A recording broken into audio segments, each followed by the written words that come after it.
மேட்டூர் அனல்மின் நிலையத்திற்குள் ஒப்பந்த தொழிலாளர்கள் தொடர்ந்து 5வது நாளாக உள்ளிருப்பு போராட்டத்தில் ஈடுபட்டு வருகின்றனர்.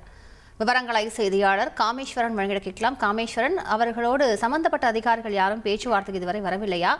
கூடுதல் விவரங்களை பதிவு பண்ணுங்க காமேஸ்வரன். கடந்த 28ஆம் தேதி தமிழ்நாடு முழுவதும் உள்ள மின்வாரிய தொழிலாளர்கள் கூட்டமைப்பு சார்பாக தங்களை பணியிடனம் செய்ய வேண்டும் என்று கோரிக்கை விடுத்து போராட்டம் நடத்தினர். பெரும்பாலும் தமிழகத்தில் பெரும்பாலான பகுதிகளில் போராட்டம் வாபஸ் பெற்ற நிலையில் மேட்டூர் அனல் மின் நிலையத்தில் பணிபுரியும் ஒப்பந்த தொழிலாளர்கள் தொடர்ந்து கடந்த 5 நாட்களாக உள்ளிருப்பு போராட்டம் நடத்தி வருகின்றனர். இவர்களுடன் அதிகாரிகள் பல கட்ட பேச்சுவார்த்தை நடத்தி எந்தவிதமான பயனும் இல்லாத காரணத்தினால் பேச்சுவார்த்தை தோல்வியில் முடிந்தது.